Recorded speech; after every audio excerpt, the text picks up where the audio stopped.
Oh my goodness, what has happened? Hello, we are live. You can see like the top of my head here. What on earth? This is a little awkward. Please hold. I've got to configure this a little bit, get this fixed up, but we are almost in the match, so I guess I'll swap over and figure this out.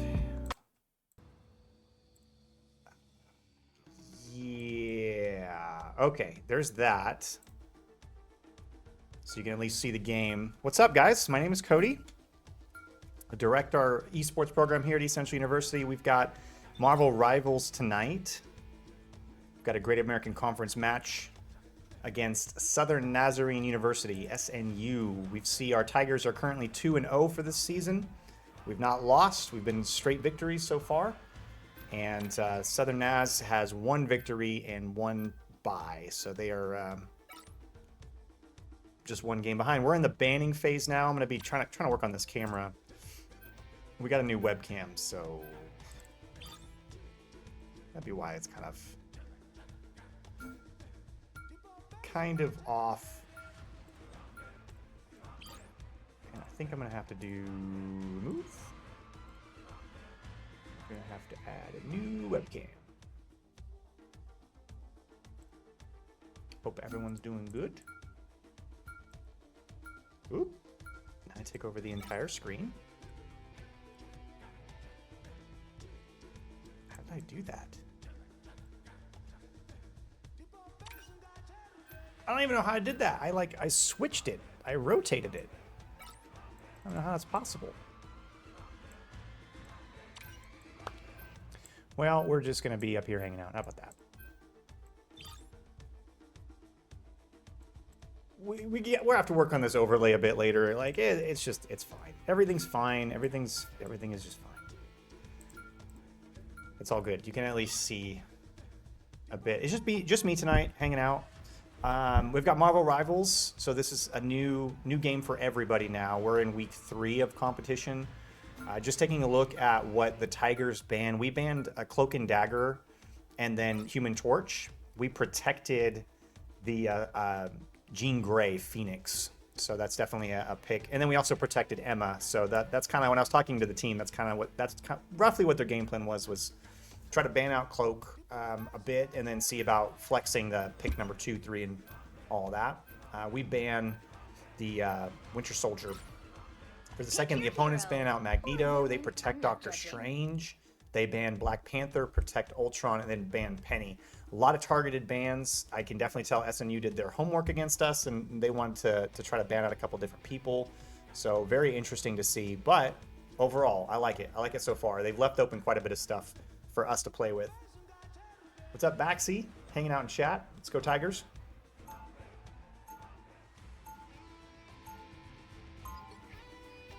And we are live. Just FYI, there's a little bit of a delay on the screen that you'll see, but for the most part, we're in it. We're live against SNU. This is round 1. It's a best of 5 series, so we'll first team to win 3 rounds. This round in particular is you have to capture a point.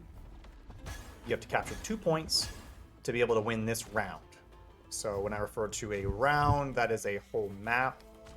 You can think of the different maps as different rounds, and this map has its own best 2 of 3 built into the map. So I'll kind of talk through a little bit. Anybody in chat, just give me a good audio check. It looks good on my end. Looks like I'm peaking pretty good, and the game looks about right. So just give me a thumbs up in chat if it sounds okay to you.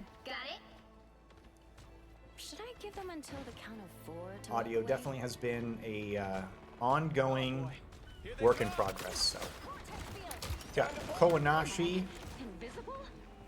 He's on Star-Lord. We've been seeing a lot of Star-Lord play from him, which is interesting because the opponent picked Star-Lord too. So this is going to be kind of like who is better at this particular character. You see him poking some damage here from the top. Our Star-Lord definitely has the better position. Always try to be elevated. If your Star-Lord elevated and from the angle here from a flank, which is exactly what Kowanashi's doing, their Star-Lord is playing at the back line, which is not necessarily what you want to see as he tries to get up there and push Kowanashi off of that ledge. And ECU's coming out strong already, killing 2 of the SNU players, 3 of them now, and that'll give ECU the first point as we see Sift here on Jean, on Phoenix, do super good. Phoenix is definitely a hit scan character. She's wants to hit you right in the face and do a lot of damage, and of course Sift is our mastermind on damage, on DPS. His accuracy is out of control. So any of those characters that are very finite and need to be very accurate to do well, as you see Sif just sit here and pelt this Doctor Strange. Any character that you see a lot of accuracy as being vital is Sif's bread and butter, as he sits here and should kill this Star-Lord. Ooh, he does get away, just barely. Sif is angry. He's not happy. He's like, I should have had that. Awesome. Thank you guys for confirming chat. Squirrel Girl get her first ult really quickly. Sif though responds and kills her immediately. And ECU's just holding the point here. We're at 35%. SNU got it for just a second at the beginning, but not a whole lot. They didn't really have the point that long before ECU pushed them off the point and started capturing ourselves. And as we get to 50% here, SNU should try to regroup and push. We're kind of holding them in this little point here. I'm going to switch over to SNU to see from their perspective. But they're kind of in this little funnel right now, so that's not a good position for them to be in. They've really got to push a lot of pressure to get them out of that stage. So that's what we should see. We should see SNU try to push up a little bit, which I'm not seeing yet. We're back on Sif, who's ulting, tries to hit that Jeff. And the Jeff, unfortunately, SNU's Jeff does end up getting 2 of the Tigers, which ends up killing them, pushing us off the point. We're trying to just hold the point right now, just trying to delay, which they're doing a really good job of that right now. And as some of the Tigers come back, we're seeing wow, Kowanashi's still here on the point. As Star-Lord just starting to be disruptive here.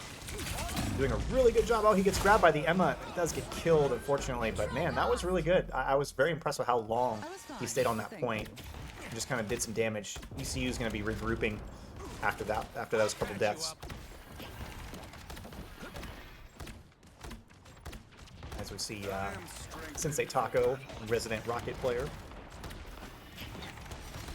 I was talking with some of the players earlier, and I was talking about how difficult it's going to be to decide on things like who has really improved the most this season, because there's been so many good stories of just great improvement.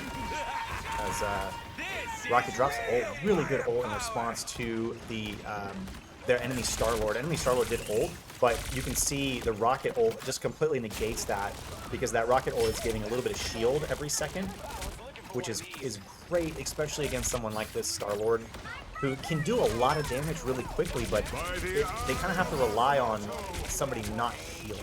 Just like that. Like, he was able to get down really low, but if he can't, if they heal, then it kind of defeats what that Star-Lord is trying to do. ECU gets the point back.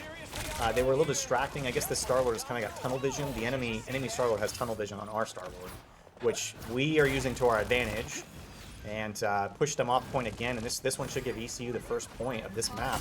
SNU is trying to come back and try to get back on the point, but they're a little bit too late, and they're portaling now to try to get back on it.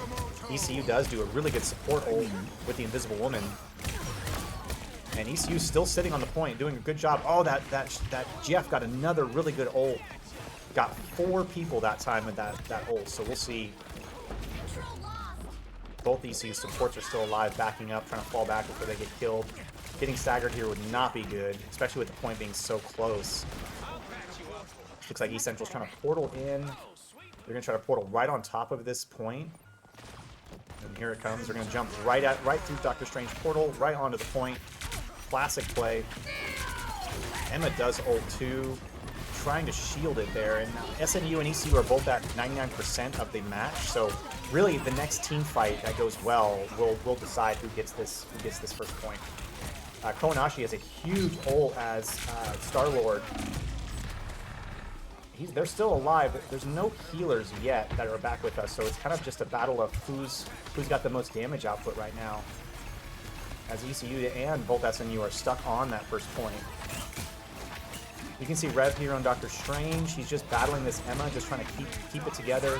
We're switching around some characters, trying to stay on point. We got Doctor Strange's ult queued up, which is great. Enemy uses one ultimate with the Luna. We immediately respond with that rocket ult, which is great. ECU does clean this up. Ends up getting 3 kills. The Jeff is there just trying to distract and to save some time. Here comes their Doctor Strange. We should melt him really quickly. And then that should be the first point for us. For East Central. Great battle. Way to fight it out. Nice work. First point of the series and first point of this map goes to ECU. Go Tigers. Apparently today is our partner anniversary. I guess so. A lot of people ask me about like how does our program generate revenue and what do we do for funding? And Twitch is part of that. Twitch is part of our funding. We hit partner status I think sometime last year, and when you get to that certain stage, you start earning quite a bit more revenue and income. So we do get. So I know some people are like, oh well, we don't watch Twitch because of the ads. Well, guess what? That helps fund us. So by you watching those ads, all of the money from our Twitch streams goes directly into our scholarship fund. So this is one of the strategies we're using to try to generate money for our students. So if you are a Prime Amazon Prime subscriber, give us your Prime sub. We do get a few dollars from that. And if you happen to want to support us, subscribing is a great way because it's great for you to show support for the students. This is basically, you guys are their fans, so you're basically keep cheering them on and keeping them motivated a lot of times. But then also it does go to a good thing because it is going to go to their scholarship fund that they're building right now, which is not an easy feat. We have to raise a lot of money for us to be able to give a scholarship that's a good cash scholarship. Then that's kind of requires a lot of investment, which is what we're doing right now. We do give quite a bit of money in tuition waivers, which are awesome. And ECU immediately coming out on this second point and just... I love the Venom switch up. That's kind of what I'm sitting here on mind. Venom is one of my personal favorites. It's who I'm working on with Tank. But for this very reason, he is such a bully, and he can take so much damage with proper timing. He's insane. I mean, what's crazy too, I don't understand who decided the rankings for these champions. Because Venom is not easy to play. He can be very squishy. He's not friendly with movement because he does have that rope swing, which is not easy to get. Yet he's rated as the easiest tank in the game. Help me understand. Help me make sense of this life. As we see SNU trying to get back on track here. They do pop this Star-Lord ult, which you can see now. He gets to fly in the air. It does not do well, though, because our Doctor Strange Rev did a great job of jumping up in the air and using his shield to kind of block some of that damage. And then, Star-Lord, he's just kind of... If you're not careful and you don't have somebody healing him, he's really weak in that ultimate. And it is a lot of times people joke it's the most overpowered ultimate in the game. It is really strong. It takes a ton to charge, and he's super, super weak if you're not careful when you're using his ult, because he's very easy just to shoot down if you just focus a little bit. And we're East Central just has the dominance on this point so far. SNU has struggled to get any footing at all. So we're at 60% of the point, and SNU hasn't had any of it yet. And they're just kind of hanging back. I will say the one thing to watch out where SNU does have 5 ultimates now. They just used the Star-Lord ult. Oh, we dropped down with the Doctor Strange ult. End up getting a couple of them. Their Jeff did ult in response to that. So Jeff currently has Doctor Strange, which he does kill him. But to be fair, I mean, that was a really good move by us, very risky. As we get Gene... Oh, great Phoenix ult right onto the opponent's rocket ult, which kills it immediately. And then through the dance there, Sif was trying to get back in the Invisible Woman ult, but didn't get it. SNU did capture the point for like a second there. They got 9%, but East Central immediately killed him, got him off the point, and got back control. So we're at 92% and climbing. So unless SNU really turns around here, I should see a Doctor Strange portal right now. If that's, yeah, here comes a Doctor Strange portal by T-Will. He's trying to get right on top of point here to get back in the game. But he's by himself, which isn't a good look right now. He's kind of split up from his team. He tries to ult, does end up getting Sift and Sensei, does end up getting 2 of the characters in the back line there. And East Central's just kind of fighting here, holding it at 99%, where the team... So SNU does get a team wipe there, and East Central is resetting, restarting, getting back to it.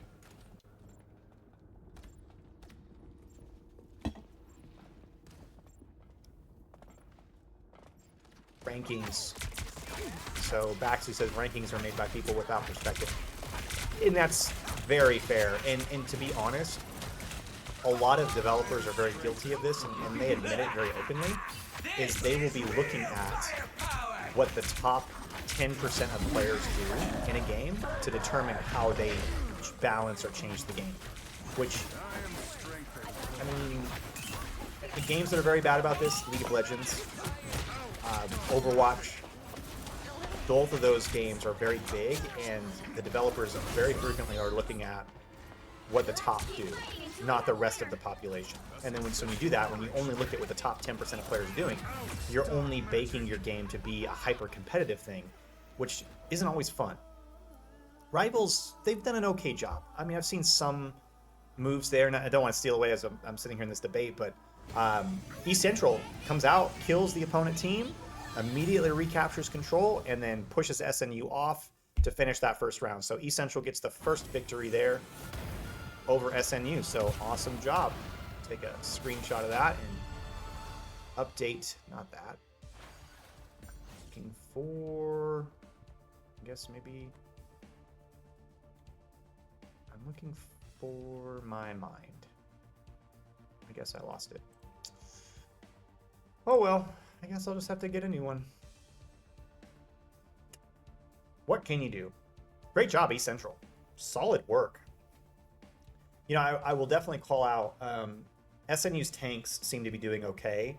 It seems like they're getting in position really well, and I'm seeing some really good healing from TBG 101. Didn't quite get the same sensation from their other support, so I know I talked with Alex Gonzalez, our captain, quite a bit before this, and he had talked about it was very evident which people on their roster only were good at 1 or 2 characters, which make them very easy to ban. And when that happens, when you're very easy able to ban out somebody, it kind of really makes them not as effective. And when you can really stunt an opponent that much with 1 ban, then that's devastating. And that's kind of what I'm seeing here is I'm seeing some result of that. And a lot of people talk about, oh, well, you guys are just nerds playing video games. That may be true, but there is a lot of strategy and analysis, trying to research your opponent and actually figure out what they're doing and what they're good at and what they're not good at. And that's a whole part of this game that a lot of people don't think about. And it is important that what we do is very tactical and very difficult. It's not easy. And so hats off, kudos to our team so far. I've done a good job of keeping an eye on doing the good research to figure out what to do to beat your opponent. Dun, dun, dun, dun, dun, dun. We have to upload screenshots of the result. That's what I'm doing. As I also put in, East Central took that one 2-0 and won that first round. Great job. On to game 2. Yeah, so I mean, there's a lot of strategy and research, trying to figure out what the right move is. And some of the decisions, we follow League of Legends, and we have a really great League of Legends program here, and that's one of the things they talk a lot about is winning the game before it even begins. And that's through the research, the drafting process, through the banning. You know, those are all things that contribute to a win. it'd be very similar to that if our football team did not go out and research who they're playing to understand who their good wight ends are, who their good what the quarterback's tendencies are, or what type of defensive plays are we to expect from this team. Like that's the same thing that they're doing. We're doing the same thing. We're looking at what champions do they favor. Is there a map that they are struggling with? Do we notice that when they play this map, they lose 70% of the time? Like those are the kinds of things that we look at. But then also at a very micro level too, about how are they positioning their team? Where are they putting the tanks? Where are they sending their DPS? Are they actually flanking correctly, or are they just... That last match was a good example. I didn't notice them flanking. I saw a few opportunities where the SNU team flanked well, but I didn't see a whole lot where I saw the Star-Lord, specifically this AEGON guy, just right at the back line of his team rather than trying to get around the sides. And Star-Lord is one of those characters that does really well.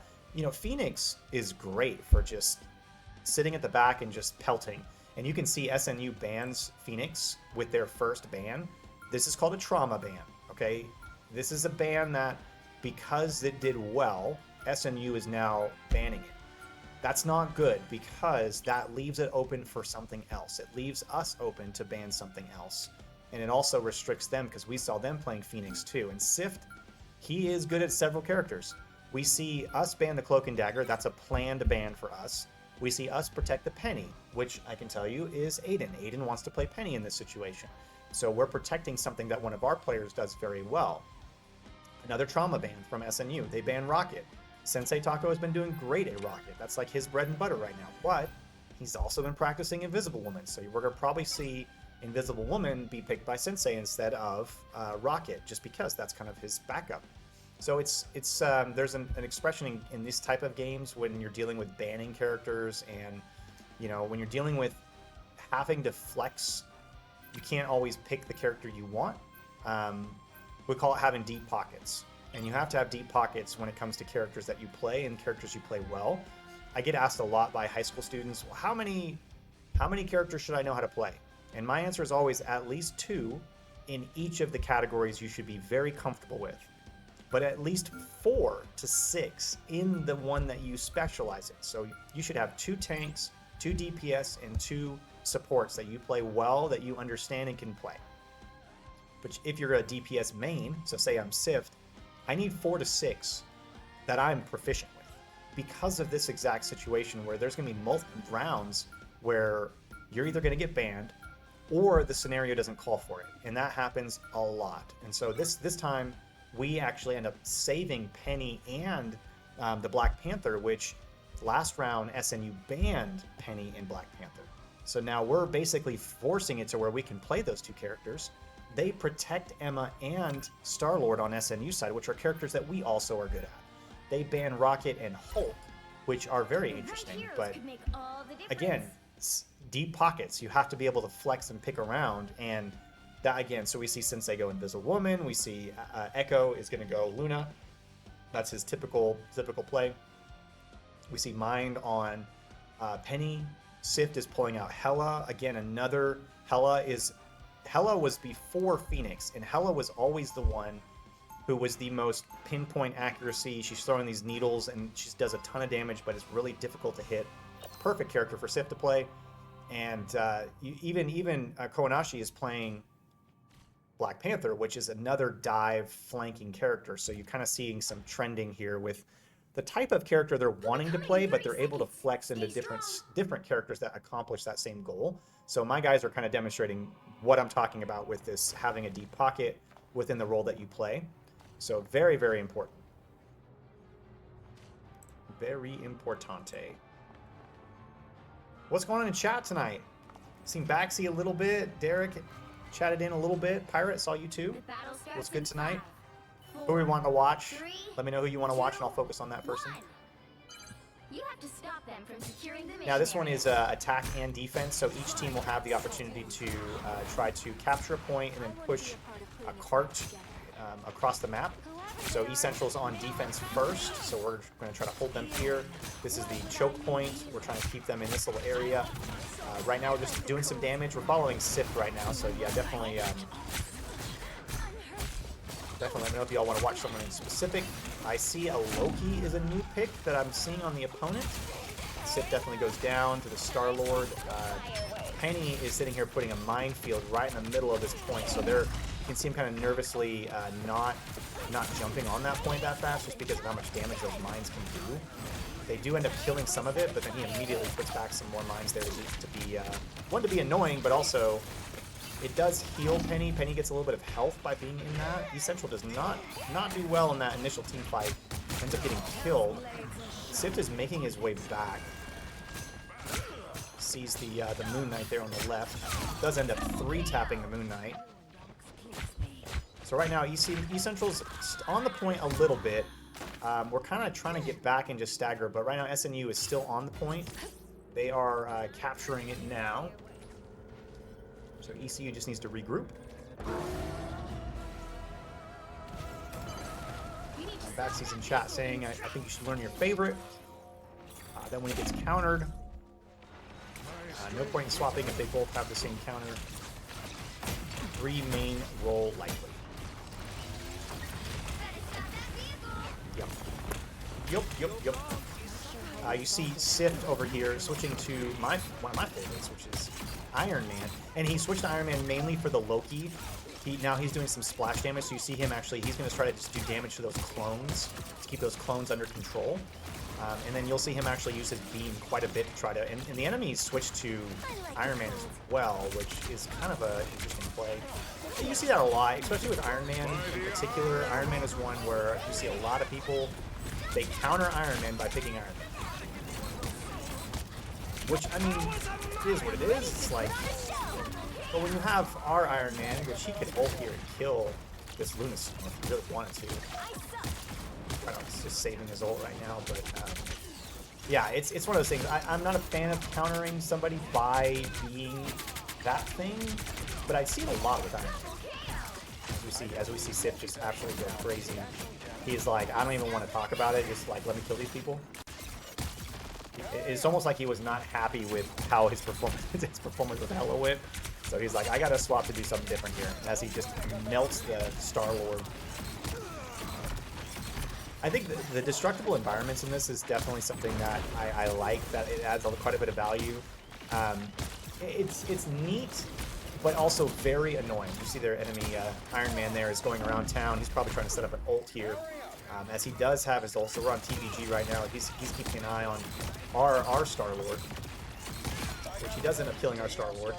Does end up going behind to try to kill our Iron Man, but gets scared off immediately from Sift, and just Sift's accuracy just immediately killed him. That's a nice ult by their Iron Man. Straight through that. That's great.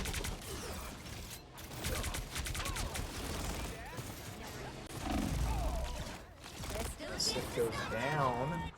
Both of the Iron Mans do. See, Konashi trying to ult here. I'm not sure. Not a great time, unless he's trying to get rid of it. He does end up killing their Star-Lord, which is great. He does get something out of it. Nice. He uses his AoE attack, so one of the Star-Lord's best abilities, he can do this AoE kind of attack around him. If he's using his jet boosters, though, he can still fly in a direction while he's doing that. So you can kind of hover above a group of people like this. He's about to do it again, probably. But you can kind of hover above people and do that just like he's doing now. You kind of hover above them. Makes it very difficult for them to hit you. And then you can do a ton of damage.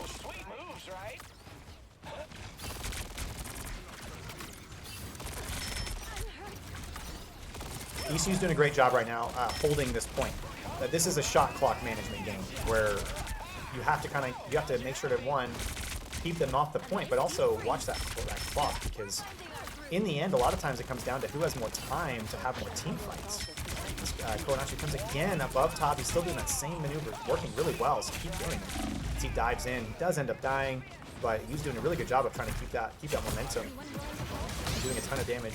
And Star-Lord, as a DPS, he's generating his ultimate by the damage he's doing, so he wants to be doing a ton of damage. It's okay to get in a tough spot like that and do damage, because that's still generating a ton of full charge for you. And man, their enemy Magneto did a great ult ends up killing 2 of the Tigers, which that should be enough for them to get to point number 2, which they do. And SNU is now on point number 2. Second half of the map. You can see at the top there it has this bar that's showing you the progress that they're making. So they finished the first half. They're now working their way towards the end, the second half. Should see some changes here. A little bit of change to the lineup. We got Gabe now going on the Archer. Hawkeye. Just what the doctor ordered. Which this situation favors Hawkeye because it's a downward trajectory as their Star-Lord kills Sift while he's in Hela.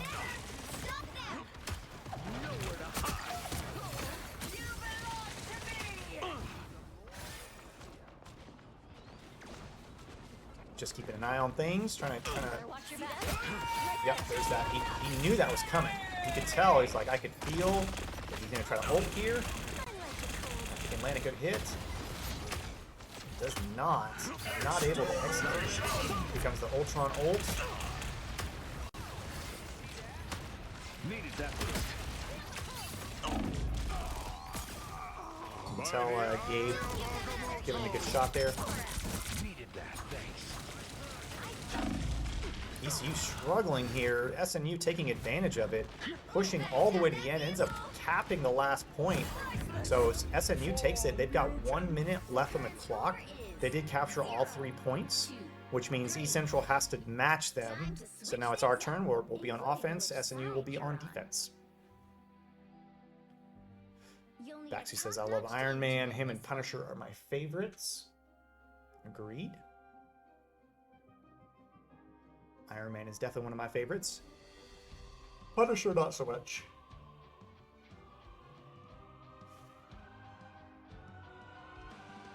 I'm surprised. Yeah, we don't see Echo play a lot of Ultron, so we'll see how it goes. Kind of surprised though with how Sift plays Iron Man, and now we've got Gabe on Iron Man, got Keanashi on Iron Man as well. As much as we're playing that, it's kind of... Sift swaps to tank. Mine swaps to Loki. Okay. 30 seconds before you attack. Get ready. We've got Echo on Ultron. Sensei on Invisible. You, Interesting. we can help each other achieve our goals. Doing a total change-up. Replacing mortals, you mean? Even once you have done that, we as Guardians will remain. The battle starts in 5, 4, 3, 2, 1. All you need to do is capture the mission area. Got it?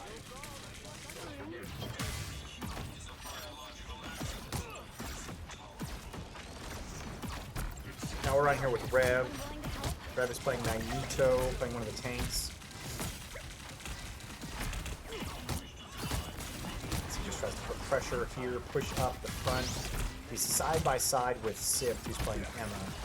The opponent has a little bit of, not a whole lot actually, of any type of like area of effect damage, or I would kind of say not to do that, but they really don't have a whole lot of area damage, so Sift does end up getting 1 kill as Emma. And Emma, to be fair, if any tank that I would suggest for Sift to play, it would probably be Emma, because her main attack is a beam. And it builds up damage, so you see she's got 100 right there in the middle of the screen. That's Emma's damage buildup, and as she does damage with that beam, it gets stronger and stronger. So it's like, you want her to build up that charge and do a ton of damage with it, but you also have to be accurate with it and be able to give that, you know, hit people to be able to build up the charge. So E Central just comes in immediately, gets on the point and captures it, which this is becomes a game of the shot clock, right? And this is what we want. We want ECU to go really quickly, to capture the point quickly, to move it quickly, so that way we can actually get... We're going to have... The best thing that can happen right now is we push this point all the way to their spawn, we get it to the 3rd point, and have a bunch of time. Looks like the opponent put a pause.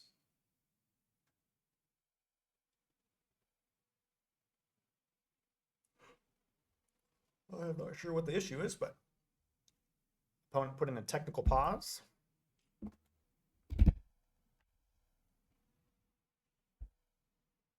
This is when I need some jokes.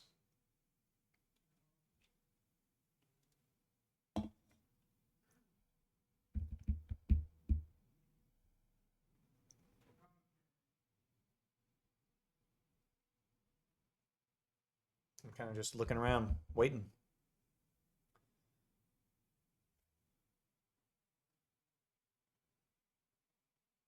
It looks like they're kicking back into it. We're on a bit of a delay, so we won't be back into it for. Okay, yeah, they're good. We have just a little bit of a delay, so you might catch up for a minute, but we are back. Just about a 60-second delay there. I'm not really sure what the situation is. I don't really see. But East Central immediately captures the point, and we're pushing it up. Again, the best thing that can happen right here is that we just push, and that way we're there, and we save a bunch of that clock, because that's what ends up happening is that second round, it will go back to SNU. They'll have another opportunity to push that cart all the way up. We will have to try to get them to stop, or they'll get all the way to the end. But you'll see what happens is they'll run out of time. They have a minute and a half, a minute and 11 seconds when that timer comes back, when it's their turn again. So it's like, we're doing a great job of just holding SNU in this little corridor. We've got a couple of ults stacked up, so, and SNU actually has a bunch of ults too, so yeah, here comes the ult game. Tons of ults being thrown around, everyone's firing around, lots of stuff happening. No one has died yet, so that's usually tons of stuff. So we drop Mind playing Loki. Takes over as Invisible Woman, uses the ult so that way we have a heal sitting on point. By the eye of Agamotto. Oh, here comes the ult by. That was Mind. That was an incredible. There's a little field, a healing field that Loki puts out, and that was an incredible usage of it. Saw the Doctor Strange coming down with the ult, and then uses that so that way while they're sitting there stunned, they can still be healed. So that was crazy. That was huge. ECU lost a couple people. We're regrouping. So our 2 tanks survived, our 2 supports survived, so we've kind of just been holding them here right now as we wait for the rest of our team to catch back up. And then they do catch back up.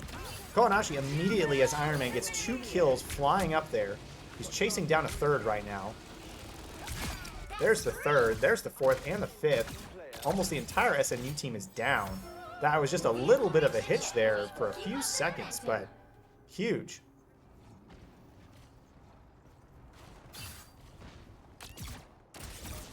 So now ECU again, we're doing great about pushing this cart really quickly.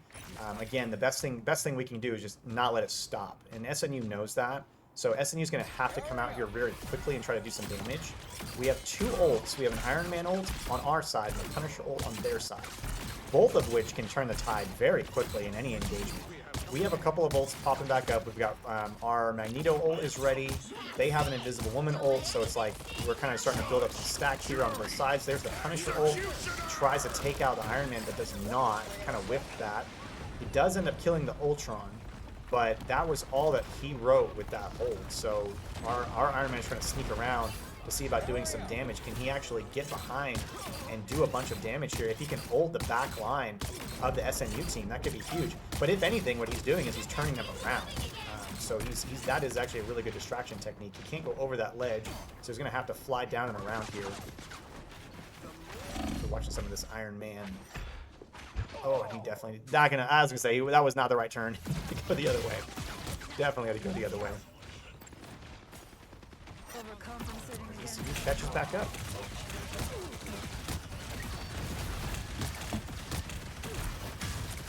Man, this ECU SNU fight has been really good.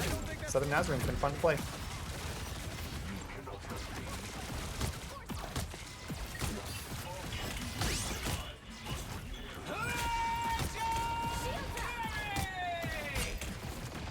This is 2.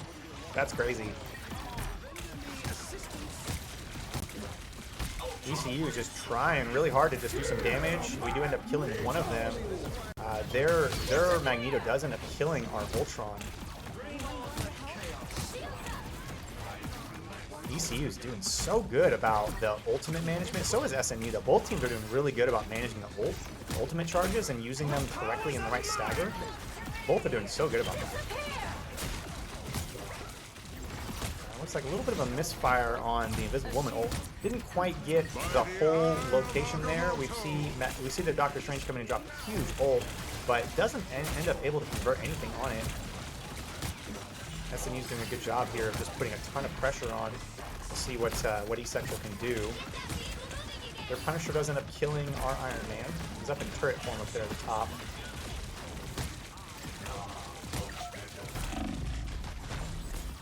And this is what you don't want. You don't want SNU's doing a good job right now of draining the shot clock. We're down to about 1 minute and 20 seconds. We still need to capture that 3rd point, so we need to do get some damage done, kill a couple people, and push this cart back up to the point. We've got a couple of ultimates here that are kind of just stacked up. Yeah, there's one of them. Ooh, that was huge. Huge ult to kill the Punisher right as he uses his ult. That was huge. Great ult by Rev, or Magneto, as he chases this invisible woman.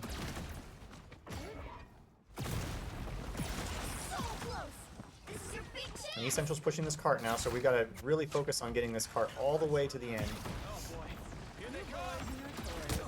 SNU has got to get on point, or else they won't. They're just going to lose it.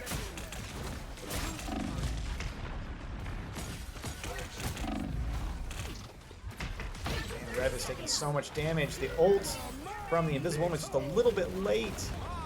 Just a little bit late. But we got Emma's ult by Sif. Can he do enough? He does shield that almost perfectly. Wow, that was huge. Huge ult by Sif. And also switching into the diamond form as Sif switched to diamond form right as the Doctor Strange used his ult. And that negates the Doctor Strange ult completely on Emma, at least. Not for everybody else, but as Emma it does. So E-Central has 1 minute. The SNU team has 1 minute and 11 seconds. It will go back to where we basically start from the beginning again. E-Central should have the first attack, and we'll have the opportunity to push that cart again, and then SNU will have the chance to respond and then have their chance, their opportunity. And this can go very quickly. It can go to where, you know, we don't ever capture that first point and the cart never starts getting pushed. I mean, it can go a lot of different ways. So we'll see how it goes. But ECU's goal is to get on that cart, capture the point very quickly, and get the cart moving. That's the key. Get that cart moving. 30 seconds before you attack. Get ready. The title of Lord should be reserved for those with royal blood. Well, technically that's me. I mean, my father was, you know, he was kind of a big deal, but he was also kind of a big jerk. Ah, then it seems we actually share something in As we're watching common, you and I. Daddy issues. The Bringing battle on starts life Our Star-Lord together dance. since, 4, 3, 2, 1. whenever you were born. All you need to do is capture the mission area. Got it? Only 60 seconds left. Okay, let's see. We'll see what happens. So you focus here and get out there, get on the point. Again, we only have about a minute to get on that point and to capture it. It goes very quickly. So E-Central has to come out and get moving very quickly. Don't want to get stalled out. That's the key. Do not get stalled out. There's that hovering damage move again. Super good. Oof, and he gets melted immediately. Switching over here to Reb. He's had some great plays today.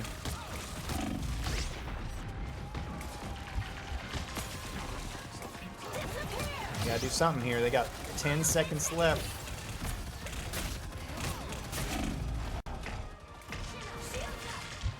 ECU does finally get a support ult going, gets the Invisible Woman ult, which lets us get on point at least. We've got to stay on this point now that we cannot leave just because. Here comes the... Okay. Echo's got the ult. Trying to keep everybody alive. We've got a teleport coming in from the Doctor Strange. Trying our best. We do end up killing one of their supports, but this is a situation where we have to kill both their supports very quickly and try to just survive while they try to regroup.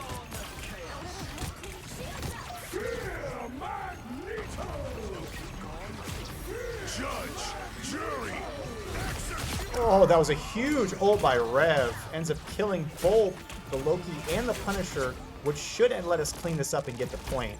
So we'll see. If SNU can hold this here, I'd be kind of impressed, but That was a crazy, crazy ult by Rev. And as you can see, we're in overtime.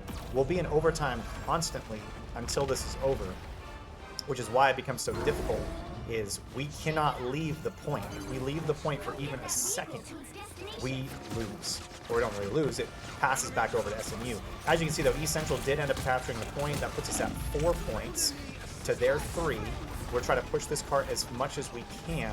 But again, we cannot leave. Oops, sorry, I'll pause on accident. We cannot leave the point. So the second that we leave it, we end up just sitting there. So that is definitely a thing. And looks like we get pushed off the point, and it does sit there. So that's okay though. The reason that this is okay is we captured the point. SNU will have the same amount of time. They'll have about 2 minutes to come back and try to, they have to capture the point and then push it a little bit. So we should be able to hold them here. We just have to hold them and not let them capture the point, and then we will win. So hold on to your seats. Hold on to your butts, as so they say. This is a good ball game. I'll give it that. It seems like a lot of the rivals matches we've played have been very one-sided. So this has been good to see a good fight from both sides. SNU's been fighting very well too. Not a one-sided affair by any means. East Central's on defense here. Our goal is to keep them off of this point, drain that shot clock down to less than 2 minutes, not let them capture the point. If they capture the point very quickly, we'll be in trouble. And the main reason why we'll be in trouble is because we didn't make it very far.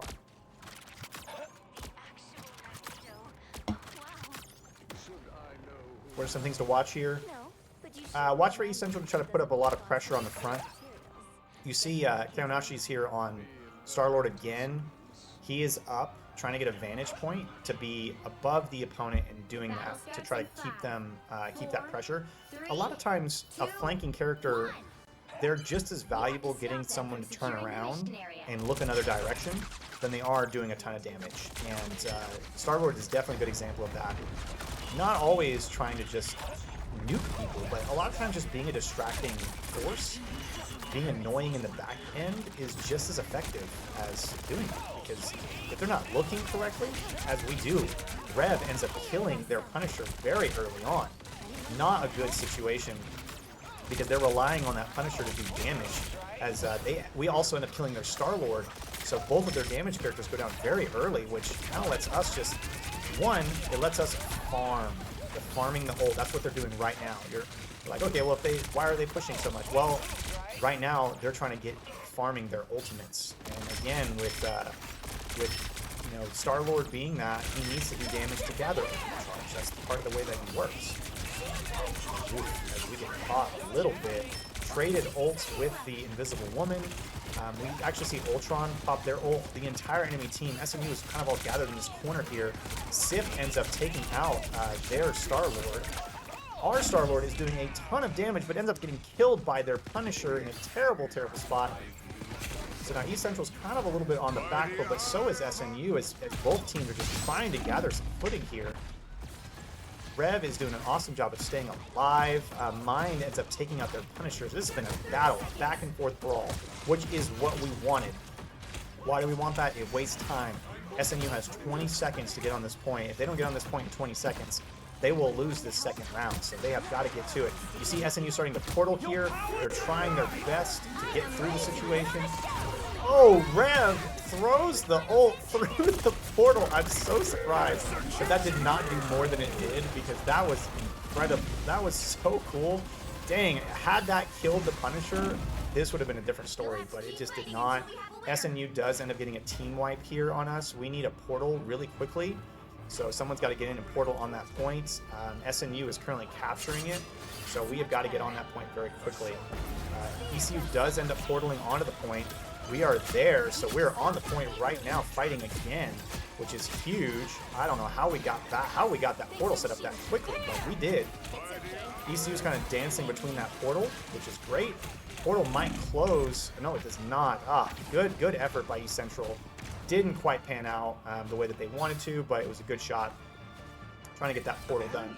SNU should wall that right up to the point, and that'll be game 2 going to Southern Nazarene. 4, 2, 5. Good fight. Excellent fight. Shot. Ooh. Ooh.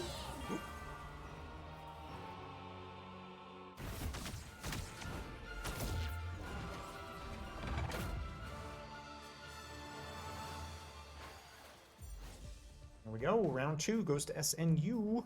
Let me screenshot.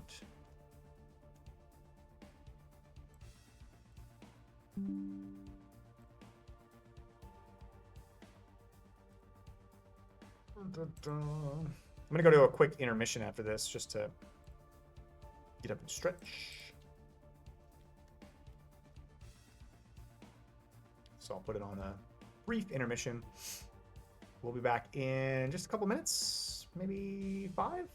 Question mark? Less than 5? We'll be back. We'll be back.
We're back. I'm so sorry. I was distracted.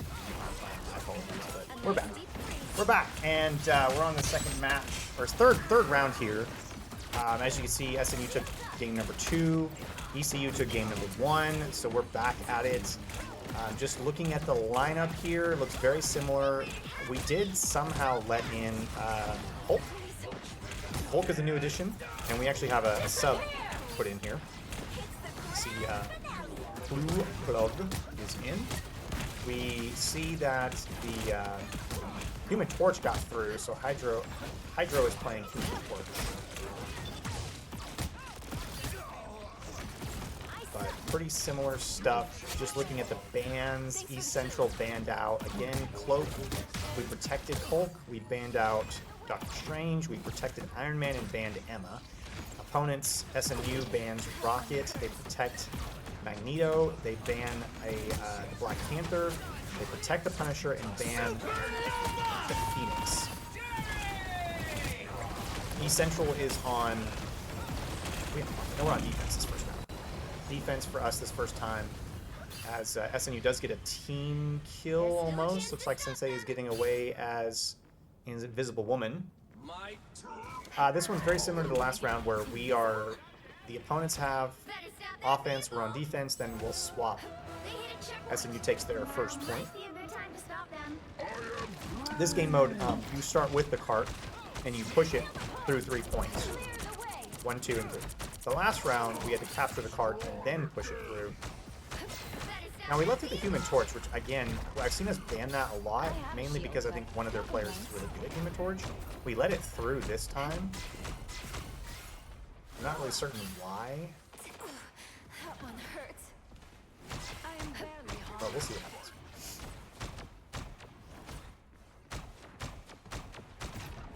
Hulk is way ahead. Oh, he does ult. He's trying to jump on the point here just to be disruptive, it looks like. He does end up killing that Human Torch there. That was kind of impressive. He does survive, too. Wow. Shields himself. That way he can heal a little bit. This is Vaughn. He's one of our new players. Joined us just this fall. New to ECU and also the program. I will say, and that's kind of like I was talking earlier, it's going to be very difficult to pick who has improved so much this season. Vaughn is one of them.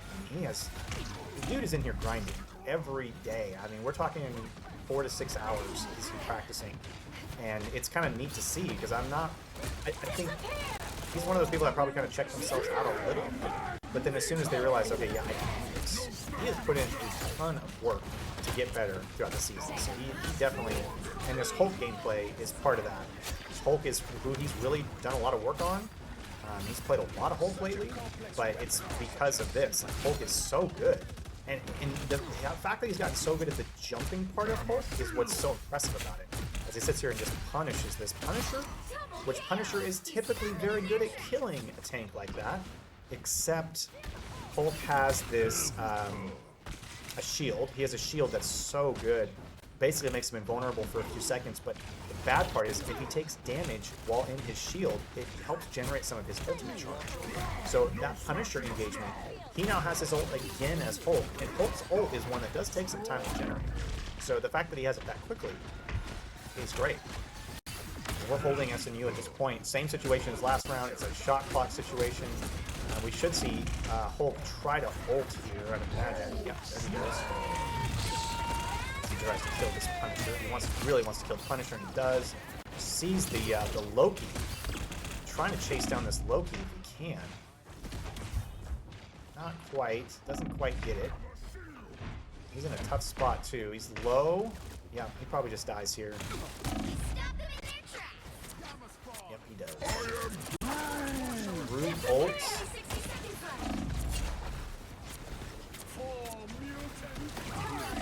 Root does end up killing 2 people, so that'll push us off the point again. Although, very good usage of draining the clock, I will say. That was a lot of work.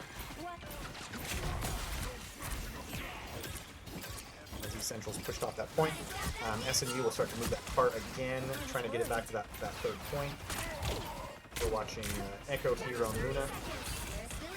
Snow. Judge, jury, executioner! Oh, there's that Punisher ult right there. We're trying to use that barrier to deflect some of that. We do end up killing the Punisher. Use that wall really well to get around him. SNU does hit the checkpoint, does end up getting the second point there. We're just trying to back up at this point to get back in a better position. Sift, though, ends up getting a triple kill. He's alive here.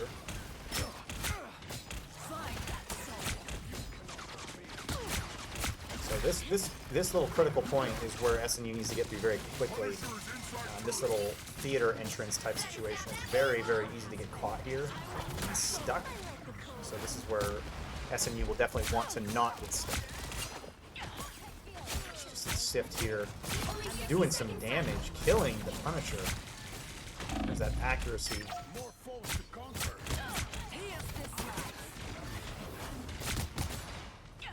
Sift is just focusing on that. There's the Namor ult. The Whale ends up killing two. Mind with the double kill with the Namor ult. I am going to go back and watch that. That was really good. I'm just going to scoot back and watch this replay right here. Namor comes in. He's got his ult. He drops it right on top of two people. Namor's ult, what hits in the center? He's got like kind of it's a tiered circle. Looks like a bullseye. Does way more damage at the center of that circle than it does on the exterior of it. SNU's at 30 seconds left, so they've got to get on the point here. We can see Hulk again doing some damage, just doing a great job of being disruptive, but also he's able to get in and out of these conflicts so quickly that it's kind of tough to watch. Their Groot ended up using his ult to try to stop us, but just does not. We've got a couple of ults stacked up. Hulk has his ult. Yep, there we go. There's Hulk's ult. He does use it. Does end up. Let's see if he grabs somebody. I kind of expect him to. There's the Groot getting caught out. Does he grab the Groot? No. Does not grab the Groot. I was kind of expecting him to do that. Probably would have killed the Groot had he done that, but that's okay. He's focusing on that Punisher. Does end up killing the Punisher again. He ends up dying though, or ends up getting taken out, and then ends up killing the Star-Lord with his grenade. Oh my goodness. So now he's kind of in this, Bruce Banner form where he's just kind of trying to get back. Now he's back in Hulk. He's able to convert back into Hulk. Huge. Here's Punisher do that ult. He tries to hit the Punisher. He has a prison maneuver that he can basically stun lock somebody, removes them from. Ooh, takes a ton of damage there. Oh, nice.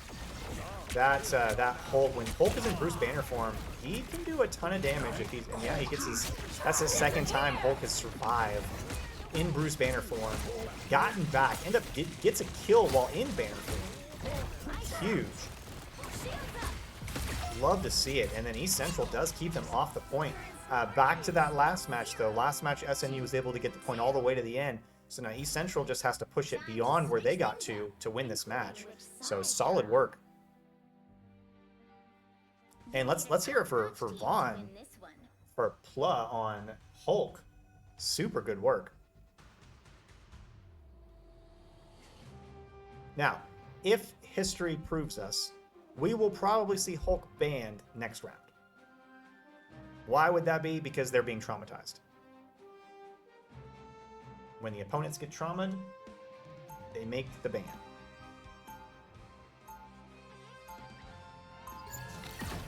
I don't recall Hulk being banned by either side in the first two rounds. I guess I can go check. Confirmed Hulk was not banned. Oh, you don't need to see that. Confirmed Hulk was not banned the first match. Sorry, he was not banned the second match for sure. Nor was he the first, so he wasn't banned the first or second match. So this will be our experiment. If we see Hulk get banned, we see Hulk get banned. Now we will know why. 5, 4, 3, 2, 1.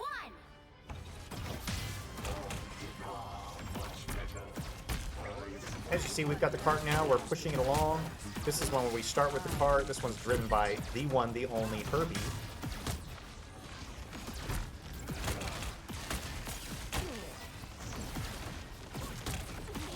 Herbie, the lovable.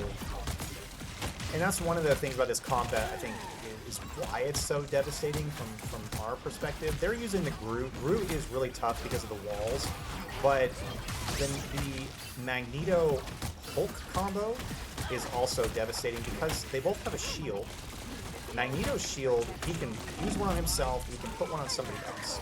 So he's saving that secondary shield to save an ally, or if he sees Hulk getting low, or if he sees Hulk go into Bruce Banner form. There are some key things that Rev is looking for. Ooh, as we take out their Winter Soldier, which is great. Great pick by Sift, who's up. You see Sift up here on the top right. We'll switch over to him just so you can see what he's got going on. But you see him up here at the top. Sift has got this vantage point.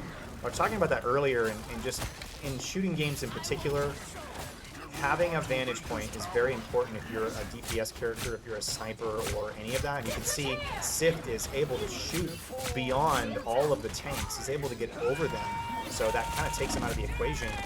Their Star-Lord does ult. We're trying to kill him, not successfully killing him. Sif does an awesome job of flying up in the air as soon as he saw the Magneto ult. Now Sif has his ult here, which we should see him use it very quickly, unless they do end up killing all of them, and then he doesn't need it. But he doesn't need it. They're able just to run SNU down. The Tigers are just running right now and just pushing SNU out of the equation. SNU is falling back heavily all the way to their spawn at this point. East Central is still pushing them, getting to that first point juncture uncontested. So that was huge.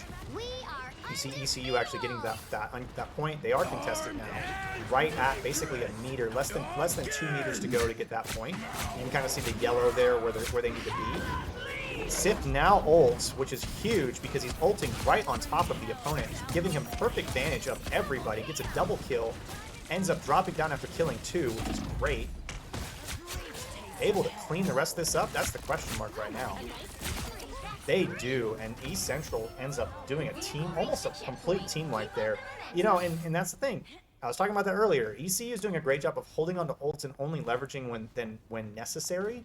And that was a good example of that, where Sift had that ult sitting there, and instead of using it prematurely, he held onto it and then saved it for that moment where it was actually significantly more valuable. And East Central somehow catches this Invisible Woman out. She was sneaking around and gets hit once. We almost tackled on her, killed her, as their Star-Lord tries to get behind, do some damage. They switch to the Thing, which is, I think, a good pick for this particular juncture of the map. But yeah, we'll see if it pans out for them. Especially because we switched over to Wolverine. Carter's Sif is getting a little low here. He's a little too far forward. ECU's got to do some damage here and get some action going. We're fighting inside of two support ultimates right now. A lot of people complain about this game about the trading of ultimates. I think most every hero shooter now suffers from this, of just trading abilities and trading ultimates. I mean, it's kind of the nature of the beast. You see Sip coming up here trying to get a good position so he can shoot over the opponents. Oh, Rev with the huge ult ends up killing 2 of them, 1 support and 1 other DPS. Sift was trying to run down the Mantis, but not able to quite capture that. But we're still in it. We're still locked in. And you see Wolverine just doing a ton of damage, doing what Wolverines do best, which is a ton of damage. Hulk has grabbed Wolverine by the boots right now. He can throw Wolverine like a projectile, so we'll see if they execute on this correctly or not. Now, SNU was able to get the second point, so oh, there he throws Wolverine right into the mix, and then just immediately gets melted. I kind of suspected that was going to happen. I wasn't really too confident in that gameplay, but had it worked out, it would have been hilarious. Echo uses her ult, freezes the Thing in the midst of his ultimate. Oh, that was huge. That might be play of the game right there. That was intense. There's been several of them, several great plays this round. But that was definitely one of them. You had the Thing charged up to do his pound, which is his ultimate. He stuns everybody, knocks him up in the air for a second. So he was about to do that and then got stunned. So that was huge. He'll get that ultimate back pretty quickly though. When you have your ult canceled like that, it does 50% to get back to it. So you should get it pretty quickly. But it's enough, you know, it's just enough to be disruptive and also turn the tide in a fight like that. So there he is, he uses it again, and that time does actually get it. But it was not effective because had he used it before, it would have been effective. But now he was using it as kind of like an off timing, if you will. ECU's trying hard, just trying hard to push this point right now. Echo's got his ult again, so we should see Luna pop the ult here soon. Preferably try to get around this point, especially if they see one of the other supports die, or if the tank falls down or something happens. We definitely want to get back in that engagement, stay with it. So there's that other support goes down, so we should see an ultimate here, maybe, unless they're going to try to regroup instead. So we'll see what happens. Hulk is back. Rev falls, so yeah, we need to regroup. But we've got 20 seconds left, so not a whole lot of time. We might see if Doctor Strange is still in, we might see him try. Nope, Doctor Strange is banned. So ECU's got to get back on that point. They've got 10 seconds left to get back on it. Rev is a risky play. Risky play being Magneto and not somebody who can get to the point very quickly. Essentially trying to get back on the point here.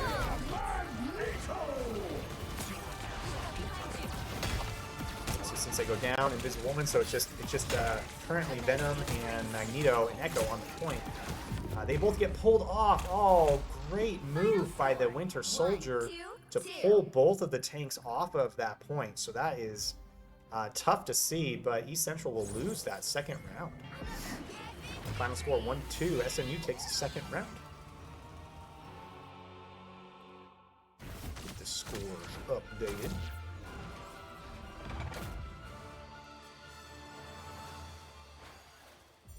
Two to one. All right, so SNU is up 2-1 in this best of 5.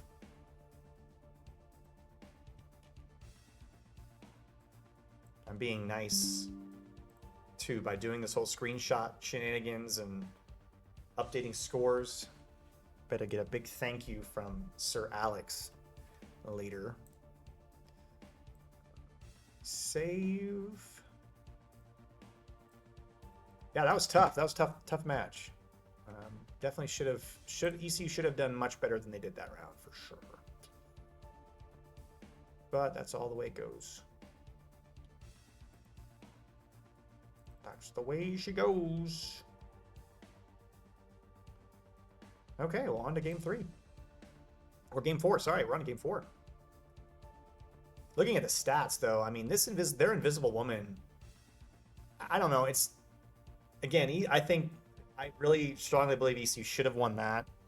There was a tough engagement, tough 2 team fights towards the end that we didn't capitalize on. There was a couple instances where we got stalled and weren't moving, which is critical because, again, this game of the shot clock type situation. But if you look at the healing, East Central had over 80,000 healing in one round, whereas SNU had about 60,000 ish. They had 68,000 and we had 86,000. So it's significantly more healing on our part, which is great. But that only translates well if you end up capitalizing on that, and that didn't happen. So, but overall, things are going.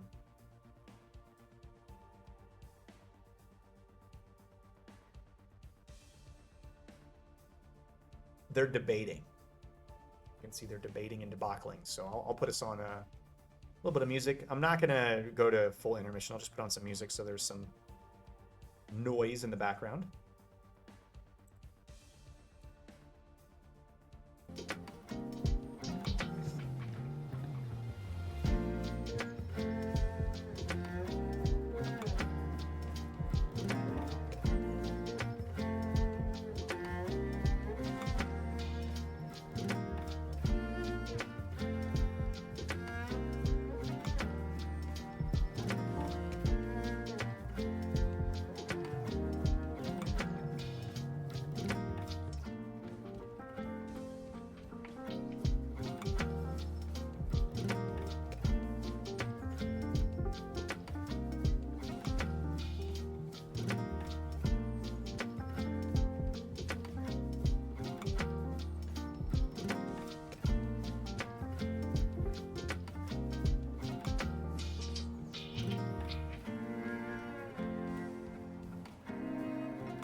Thank you. At least someone in the chat is appreciative of the background music. Appreciate that.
Well, I just went out and did a pep talk.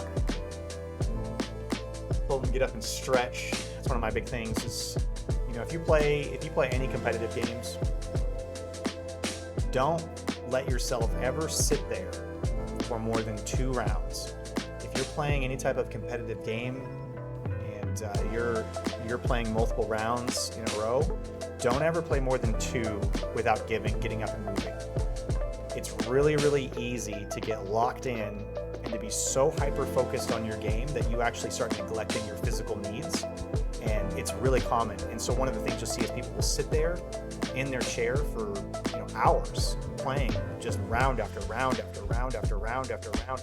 And I think a lot of gamers just neglect how much tension is being put on your brain and your body when you're in these high-level gaming states. Your body burns a ton of calories when you're doing competitive gaming.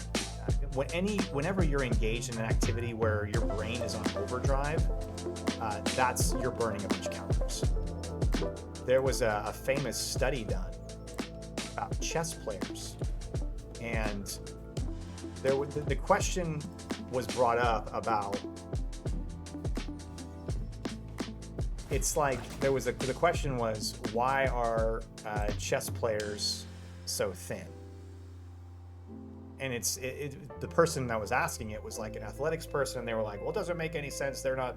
Well, come to find out that you're burning a lot of calories, and you're exhausting yourself a lot when you're doing any sort of really complex mental planning, strategizing, executing, all of that. But then also the tension, the stress. Your body releases a lot of hormones and things when you're stressed, and so having a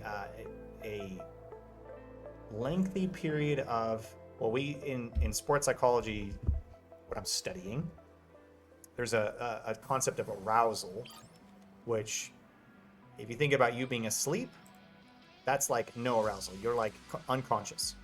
Or if you have too much of that, you get into like a hyper anxiety stage of just super anxious. If you're not careful, you continuously have yourself in this heightened sense of anxiety, stress, arousal. Like if you have yourself in that stage for a long period of time, it will start to degrade your performance, and it will degrade your ability to perform at a high level in whatever the thing is. And that's what I just wrote a paper on, was the inverted U theory and how it relates to sports psychology. Fascinating. So anyways, if long story short, if you're playing competitive games or you're doing anything competitive, take a break.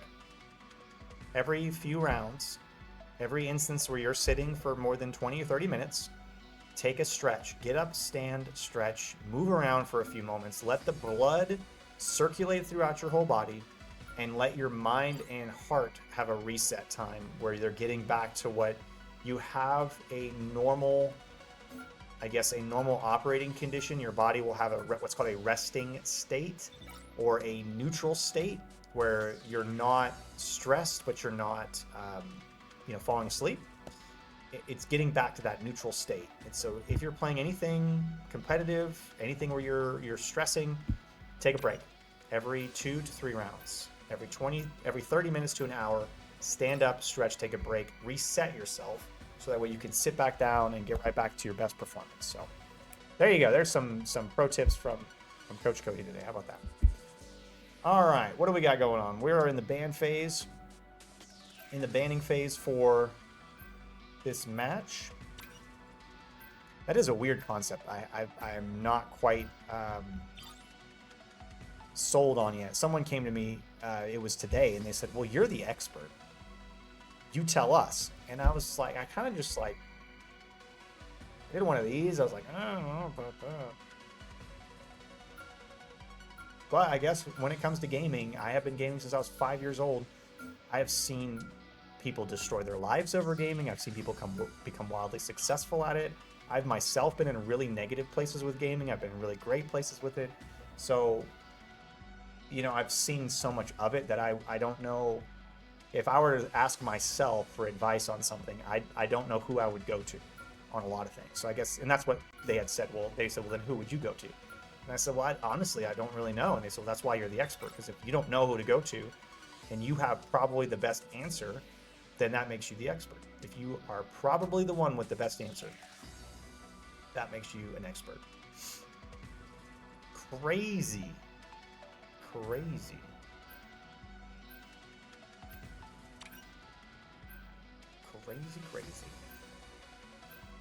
So I was talking to, we have a new wellness center director, and he pointed out, he said,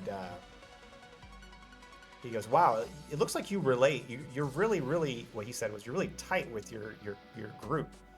They know you, you know them. It's clear that, they relate to you and they look up to you. And I'm like, well, yeah, I'm a gamer too. I play every day. I've been doing it since I was very young. It would be very hard if I couldn't relate to these guys. Like, if I couldn't at least meet them where they are, like, that would be very difficult. I couldn't imagine it a different way. But then again, I think back to other jobs I've had, and I don't know, it's like, 30 seconds before you attack. This is the only job that the things that I'm actually passionate about are useful for. Like, I hate to say it that way, but it's just true. It's like, I didn't grow up in like an oil field or like a timber yard. I didn't grow up in those. I grew up playing games inside. So I'm just trying my best to leverage the things that I know to Battle starts in be 5, impactful 4, and make a 3, difference, right? 2, Anyways, all right, we're in this next match. What do we got? We got a couple. I heard them talk about the Hulk was working well. We wanted to keep the Hulk going, so they talked about making sure we protect that, which we did. We see a ban on Star-Lord on our side. We see a Punisher ban. We're tired of the Punisher. We've seen too much of that. We protected Namor, so the Namor Hulk combo will be definitely a huge point of this match. And then also we ban Emma. They banned Iron Man. They did not ban a second pick. Maybe they didn't. They just didn't click. But they missed a protected pick there. SNU did. They banned the Black Panther. They protected Magneto and then banned the Phoenix again. So we shall see. All right, seen some Hawkeye action to start off with us. Definitely see that going. We've got a couple of picks from East Central so far. I saw one happen really early. I didn't quite catch it, but it looked like our Invisible Woman killing somebody. So that was super good. We see the Hawkeye here. We see Hulk again on our end. We see a Doctor Strange from us. Love to see that. So far looking pretty good. East Central has the first point. This one's back to the very first round that we did. Had it to where each team had to capture the point twice. So that's back to what we're on again. And East Central, SNU got the point there for a second. Got 12% of that point started. And then immediately East Central pushed them off the point and got it back. So we are ticking up percentage as we go. Well, now she's got blood in his eyes, wanting to kill that Winter Soldier in the background. That was not a, I mean, SNU, rough usage of the Invisible Woman.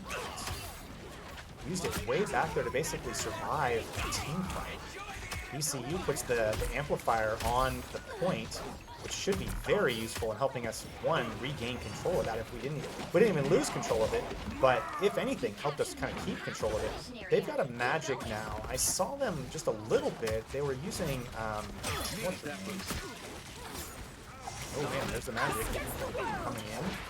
Cloak was let through this round, so here the enemies. This is the first time we were able to use Cloak and Dagger, so we try to stop that from happening. We used the Invisible Woman. Still just to counter that, again, that's some of that ult trading going on. Konashi does get the headshot on the Cloak and Dagger. That's what he's really going for. If you just kind of see, he's shooting above everybody to try to get the headshot, but that's really all he's trying to do, and he's doing a really good job of just constantly putting arrows down the field. That's kind of what you want to do, is just sit there and try to get as many arrows out there at full strength as possible, and aim a little bit above their head, because those arrows do kind of fall down with Hawkeye. East Central wins 3 team fights in a row. And so that's kind of what we're seeing here. And like, if you're wondering, well, what is going on? ECU's won 3 team fights in a row, and they had a misplaced, SNU had a misplaced ult a little bit ago with the Invisible Woman. They just kind of flopped it, put it way out there to try to survive a team engagement, but it ended up hurting them because they had to use the Cloak and Dagger ult to push onto the point. That wasn't enough, and East Central had a couple of ults ready for that. We dropped the rocket ult on the point, which ended up saving us, and then we just end up mopping back up what was happening. So super good work by ECU. And I told them out there, I said, guys, there is no reason we should have lost that fight. We should have won that round. You guys had a lot of mistakes. 2 minutes, the last 2 minutes of that match, there was a significant amount of mistakes that were just, you add up all these mistakes at the wrong time, and that's what causes a loss like that. And I showed them, I was like talking about some of the stats, like, you know, guys, you guys out-healed them by 20,000. That's crazy. So you should have been able to survive a lot more of that. But again, it's that key, the timing is key. You have to be able to time some of this stuff, but react appropriately. It's just, it's a lot. This game is a lot. And coming out the gates, we used a lot of ults there. So did SNU. SNU's got 3. They've got the magic ult. They've got 2 tank ults. We currently have just the Hawkeye ult. However, Hawkeye's ult, when properly leveraged, can be absolutely amazing.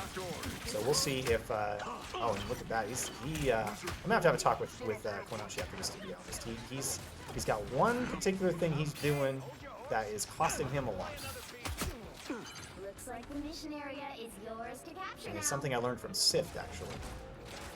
That's like, The mission area is yours. So Essentials we got the point.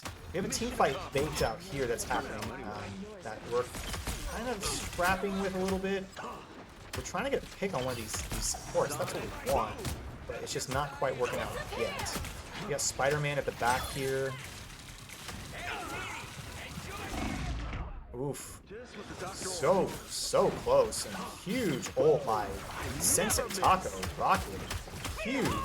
We see an ult here lined out by Konashi. Does end up killing one of their supports. A huge ult, kind of a combo ult there by their Magic and their Magneto, which ended up being huge for SMU, which ends up killing 4 of the Tigers. We see our Hulk, though, is still on point, trying to keep it together, trying to keep on the point, but keeping that damage going. He does get pushed off of the point, which ends up costing Essential the point, but then also potentially costing Hulk his life, which he is now back in Bruce Banner form, trying to just farm some damage to get back into Hulk form, which I've been really impressed with Vaughn's play with this. Like, he's actually been doing really good about surviving this. Most people, when they end up he's using his bomb to generate some of that ult charge, but usually when people go into Bruce Banner form, they get melted within 2 seconds. But what I'm seeing Vaughn do well is he can see when it's happening, and he's using that to get in position. Here comes out Spider-Man ult. Does get killed by the Hulk. Vaughn did a good job of pushing him, using it's a prison. One of his abilities is like prison. Puts one of Hulk's things is he puts people in prison so they cannot attack or do damage. You can't attack them either. So it's kind of like they get taken out of the equation. It's kind of like being exiled in Magic the Gathering, to be very honest. It's just like that. So Essential's back on the point, trying to do some damage here, trying to recapture it. Not able to successfully recapture it yet, although we did a bunch of damage and gathered some ult charge, so we should be able to come back into this. As you see Vaughn just kind of dancing back and forth, just keeping everything together, being distracting.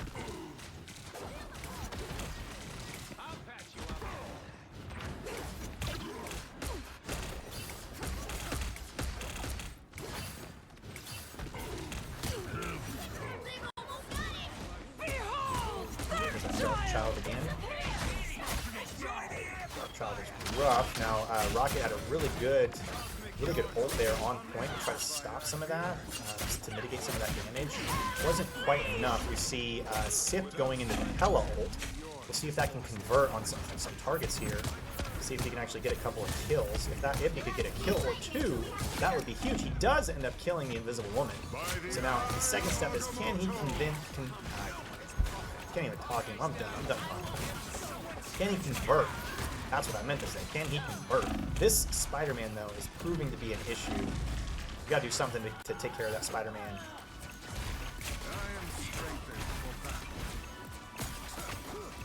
Essentially trying to get back on point. It's in overtime now.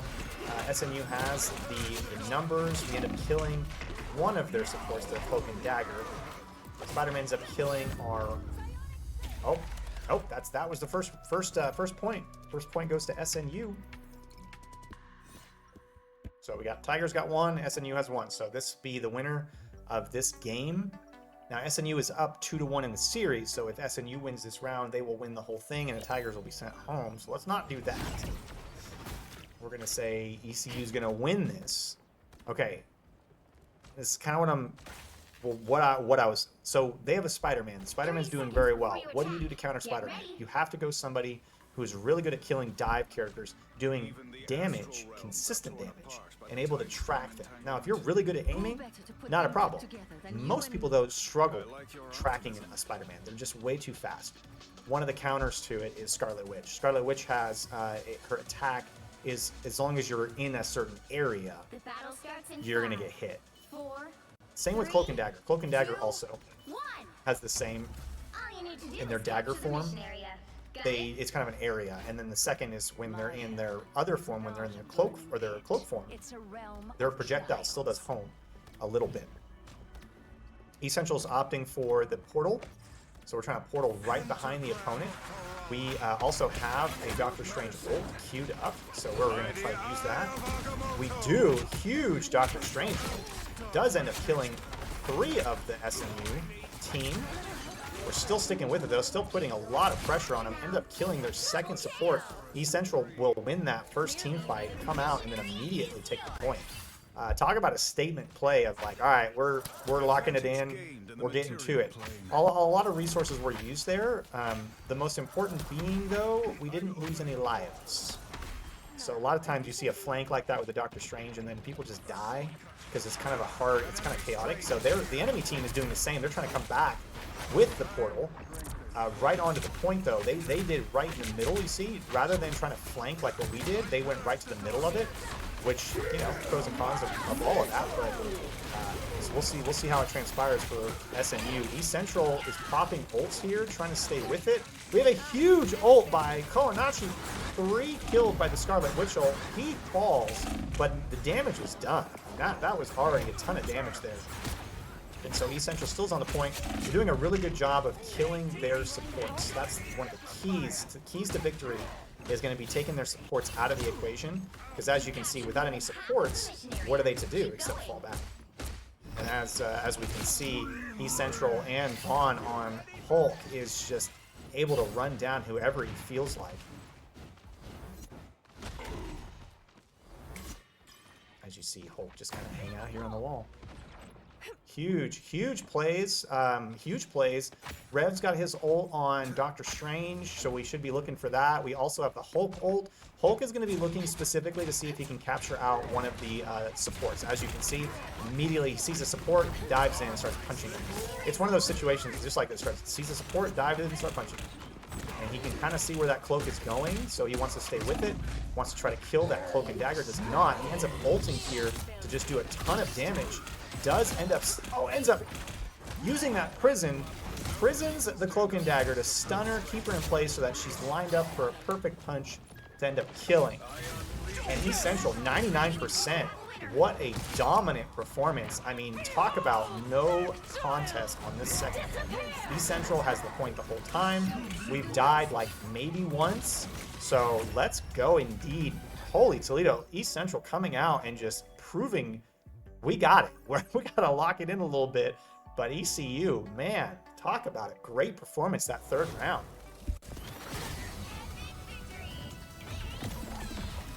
Let us go. Love to see it. Man, Tigers coming out strong. That third round, that was rightfully so. Echo getting the MVP here. That was huge. See this new summer skin. Not sure if I like the green's eye. Our series is tied up 2-2. We've got SNU at 2, East Central University at 2. We will be back. I'm going to take a stretch break myself, go out and cheer these guys on and tell them they did an awesome job while I capture the screenshot and save it.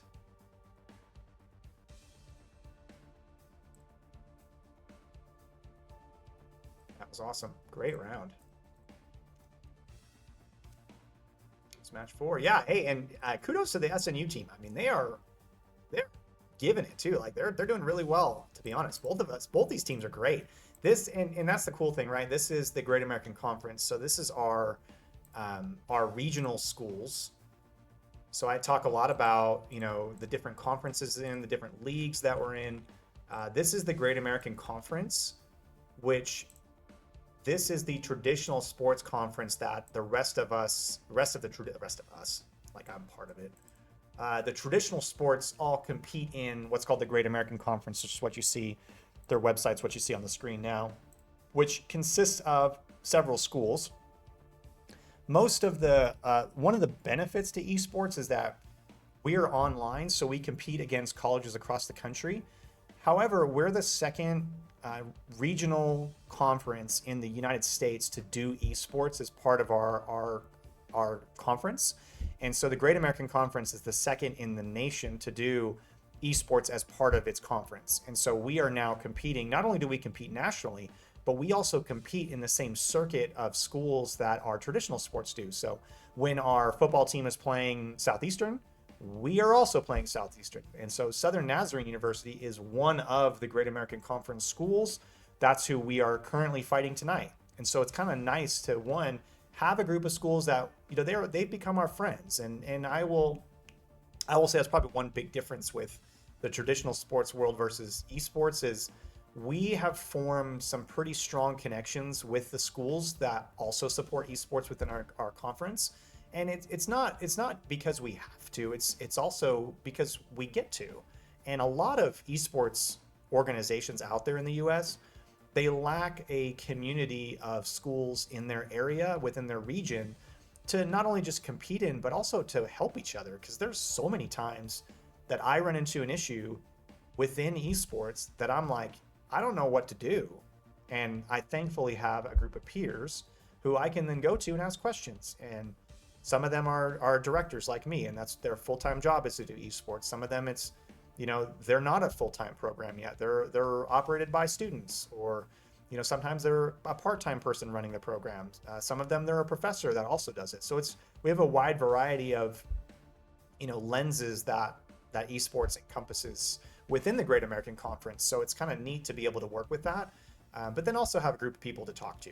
And also, I will say a lot of it is commiserating, but I've also learned in my career and in my life that you need to have a group of people around you that you can equally commiserate with, to share your pains and share with a group of people that should understand where you're coming from. So when I complain about like players dropping, or someone showing up to tryouts who's never played the game before, or like dealing with rescheduling, like there are things that aren't great about this, but it makes a big difference to have a group of people around you who you can commiserate, you can share on those pains, but then you have to equally be able to share with what's going well and helping each other out. So as much as you can't just constantly complain, but it's helpful to have that as a place, as a platform, and as a way of you know, releasing what you have going on. But then a lot of times when you're commiserating, someone has an answer for it. That's like, you know what, I didn't think of it that way. And that's kind of also a helpful thing. So I've been very thankful for the Great American Conference. It's been really great for us. And this match is a great example of that. We have great competition even within our little conference. Like this is a really, really great, regardless of the outcome of this match. It's been great. And SNU, hats off to you guys. You guys have definitely put us to work and made it very difficult. But I can tell we've done the same for them. And that's what it's all about. It's all about creating a level, creating a competition platform that is effective for the students to work off of, but to make it challenging. So that way it's not, they have to work. It's not given to them. And that's part of that competition sense is you have to fight for it. It ain't given to you. Life is not given to you. You have to fight for it. If it's given to you, it's not worth it. That's the way it goes.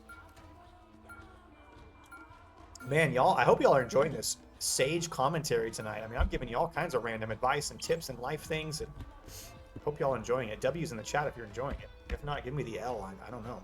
I don't know what to tell you if you're not enjoying it. All right, well, this is round 5. Last and final round of this evening. Winner takes all. Got Southern Nazarene University versus East Central University. Winner takes all. Seen some typical things here. SNU bans out the Phoenix again and Rocket. They're done with those two for the evening. They protect the Emma again. I think they protected last game too. They've been protecting Emma quite a bit. We ban Star-Lord. We protect the Hulk. Great pick for us. We ban the Punisher. So we're done with Star-Lord and Punisher for the evening. We're like, get those two clowns out of here. We protect the Iron Man. Interesting. See what SNU, what they protect. And somebody messaged me about that. If a team protects a character, it's protected for both sides. So if we protect Hulk, that means they can also use Hulk. So it's not like that protection one. It's not like that ends up hurting us or only helping us. Like it's protected or banned for the entire map. They protect Spider-Man. Now, I did call that out last round, but that was working for them quite a bit. So we'll see if that continues to be the case for round 5.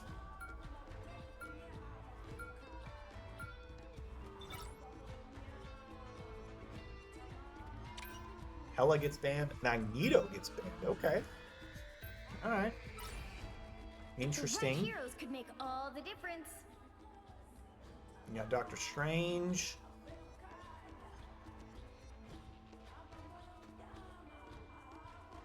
man. All right. Got Sif starting off on Iron Man. That'll be one to watch this match.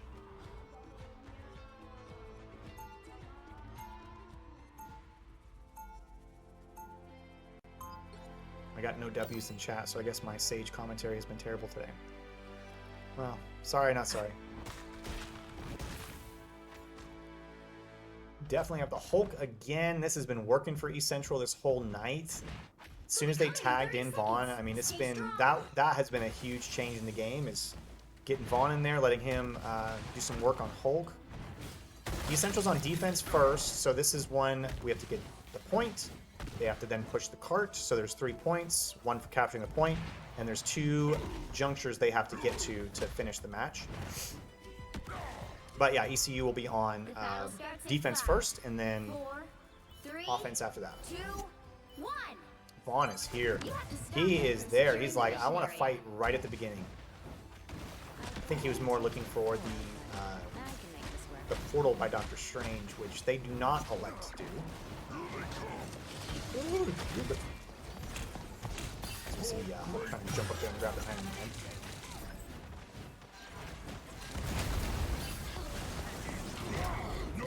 Oh, you see Hulk jump up and then shield our Iron Man to keep him alive. That was crazy. I'm telling you, Vaughn, man, with this Hulk play has been so good to watch. He's able to jump in and out. He does end up shielding there. Again, that shield is great because it keeps him alive, but then also trying really hard to help out the Iron Man.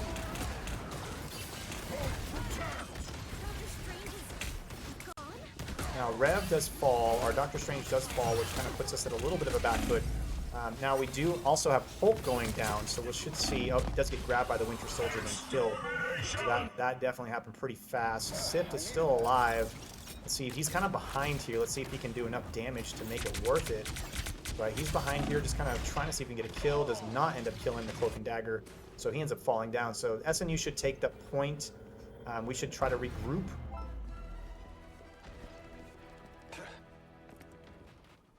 So Tigers are back in it.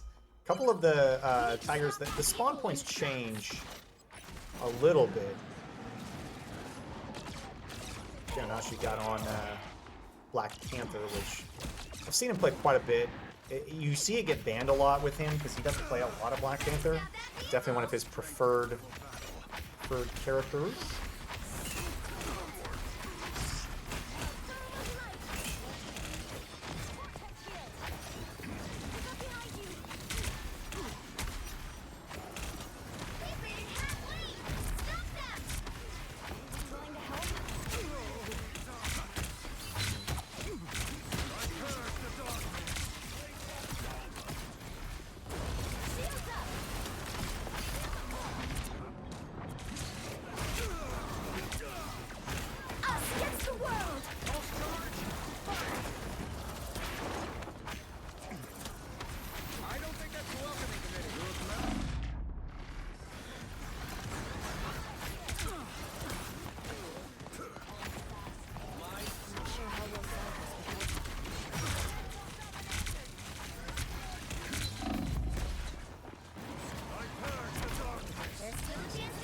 I am back.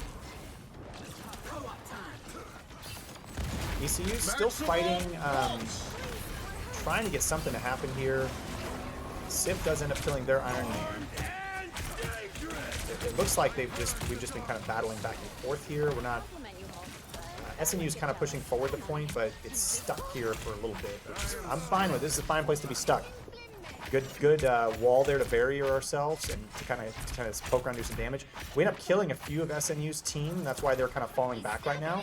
So we just need to keep it together, not get too far extended, let them catch back up, but then try to kill and pick off one of their peoples. We've got 2 ults. They've got 3. They have 1 support ult with Ultron. We have Rev has his ult with Doctor Strange. Their Doctor Strange has the ult too. Looks like Hulk does use his ult just to try to be back there and be damaging. Sif does end up killing their Iron Man. He does end up killing their Cloak and Dagger. He kills the Ultron too. So Sif is just on a tear. Kills another person. Golly, kills the Winter Soldier too. Crazy. Sif just went ham there for a second. We're going to go back and watch that just because I feel bad about missing it. So we're watching Sift here. Right now, it's kind of, this is where it was going back and forth. But then Sift just sneaks around the side here and then ends up killing 3 people really quickly. There's the first one with the Iron Man. Then ends up killing the Cloak and Dagger. Then immediately turns and kills the Ultron. Finds the Winter Soldier and then kills him. 4 right in a row like that. Ends up killing the Doctor Strange. That's 5. That's a Pensa. So nice work. Mr. Sift making it happen. Going back to live. Everybody ready? I guess I just missed a huge SNU team kill too. Uh-oh. Tigers are coming back though. Gotta get back on that point. They hit a checkpoint. Yep. Now, SNU hits the checkpoint. They've got about 3 minutes left on the clock. Huge plays so far by both teams. Got 5 ults on ECU side. We've got 4 ults on SNU. So we'll see. We should see quite a bit of action happening here as we see Doctor Strange drop in and try to do an ult. He misses his ult. Doesn't get anybody with it. Does he get killed because of it though? He does not, but Kaonashi does sneak around behind, ends up killing one. Sif gets the second. So now we're trying to push into SNU here now that we've got a couple of them killed. So that's kind of what you want to see. You want to see us get a couple picks. Then like this, just push him back until we kill them all. And I will say, what's happening really great right now, Plug is doing so good, he's staggering them. He's killing them slowly so that they die one after the other. And the reason that that's important is that there's death timers. And having your teammates having to sit there for 30 seconds while you resurrect, that's a lot of time wasted on that shot clock, and that's kind of what he was doing. He was just killing one of them and then waiting and then killing the second one, kind of being timed on that. Very difficult to do, but if you can do it, super good. As we see Hulk here just, again, doing some damage on the back end. Jumping in, doing some damage, getting out, using his ult. I mean, just super, super good. We got Sensei Taco here on Cloak and Dagger this round. Definitely seeing some Sift action with the Iron Man as he goes straight at the Doctor Strange. They do end up killing Doctor Strange. They need to back up, reset, and get back on this point. They've got a minute. SNU has a minute and a half to get this point pushed all the way back to the end. Not looking super good for them. I will say they've used a lot. They've been trying really hard, but ECU has just been doing a great job of staying with it. And kind of what I told them last time is they have to be very careful in this moment, though, because just a quick team fight, a quick good team fight will turn this thing around for the SNU very quickly. So just got to stay vigilant with it and keep focused. Do not lose any focus. only 60 seconds left. 60 seconds left here. SNU's got to make something happen of it. Sif sees on the right there, sees the Invisible Woman, kills Invisible Woman. Their enemy Iron Man misses his ult, which lets Sif then pick that one up. You see Emma trying to ult and hit the Iron Man. Sif expertly gets away from that before they're able to do anything with it. Kills their last support, wipes out the entire SNU team. They might get one more team fight here. I think they'll get one more, but that was devastating against. That was definitely devastating against SNU because they now are scrambling and they have to get on point. So they have to make what's called a risky stretch. I call it a risky stretch because they have to get somebody on that point. Here comes the ult by Iron Man. Iron Man is coming through here trying to kill. You see that? He's going through the enemy portal to try to do something with it. Does end up hitting. Kaonashi comes through with the ult through the portal and kills 4. That's crazy. Unbelievable. ECU making it happen on the end there. That was nuts. There wasn't even a Squirrel Girl in that round. You'll need a top-notch Crazy. team to win this one.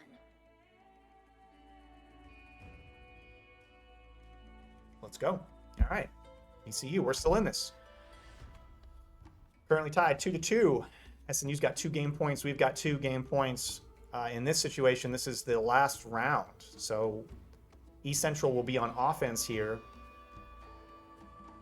You know, we were talking about heart rate earlier. My Apple Watch just notified me that I have had an elevated heart rate for the past 30 minutes and I should take a breath. Mindfulness, that's the app. It says mindful, be mindful. I like that my watch does give me some positive Having an active day has definitely paid 30 off. seconds before you attack. Thanks. Get Thanks, ready. Apple Watch. Much appreciate. Ah, Okay. idealism ECU, they're ready. They're locked in. soul. They know. They know what they're doing. Astral projection makes me SNU, though, it looks like they were still trying to figure it out.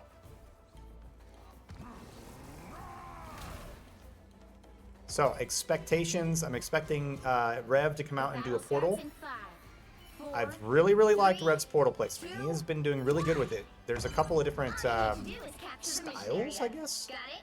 See, what is he going to do? Is he going to do it? He's checking around. He's making sure there's nobody around that can mess it up, I think. I'm opening There a we go. portal. Why was that important? There are some situations where your portal can actually be ruined. And so in this situation, he was trying to be careful with it. Splits up half the team, so we drop in on the point immediately. Echo kills their Ultron, and then we immediately kill the Invisible Woman. 2 people are chasing down the rest of the team. We've got Hulk kills the other 2. East Central comes out immediately, kills SNU's half of their team, and then takes the first point without not even 30 seconds off the clock. Hats off to our guys. I mean, that was crazy good. They use the portal to actually not... A lot of times teams fully commit to the portal. All 6 go through. In this instance, 3 of the Tigers went through. 3 of them came from the other side, created a pincer move, which forced SNU to make a very bad decision, which that's why you put in combat, the reason you put a person in a pincer position is because it makes them choose. And a lot of times when people are in that type of stress, they won't choose the correct thing. They'll make a wrong choice. And that's exactly what happened to SMU. Their supports split off. We killed their supports, and then we immediately did the rest of the game. Really good job from ECU. Now our goal is to really, this is kind of where you got to take a breath and stop for a second and just get back in it. We had a couple people fall down, which is fine after that chase. A couple of them are coming back up. We've got a couple of ultimates stacking up here, so we should see some good action. We see the Cloak and Dagger ultimate, try to get us back on point, push forward a bit. So we definitely do that. We're going to sit here and do some damage as Cloak. Ooh, Emma does grab the wrong person. Ooh. It was a good, they had a really good Invisible Woman ult. I will say that. I'll give SMG that was a good Invisible Woman ult. Emma is trying to ult here. Keonashi is sneaking around the back, looking for a Scarlet Witch ultimate. Armed and Ooh, here comes the, yeah, I was gonna say that did not look good.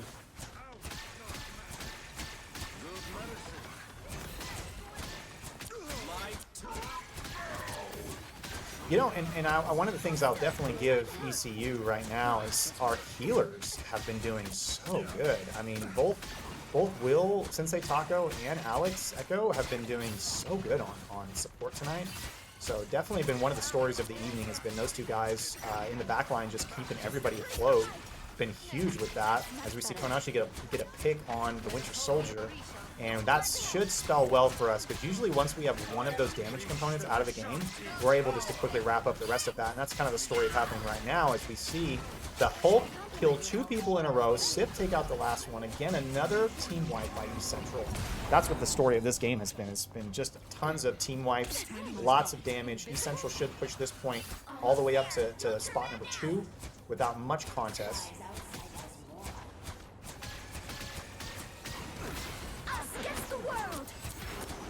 See a bit of an early Cloak ult there. But we still end up getting the points, so I'm not really happy with that. SMU definitely have to go back and look at that. That ult on that Cloak was a little bit premature.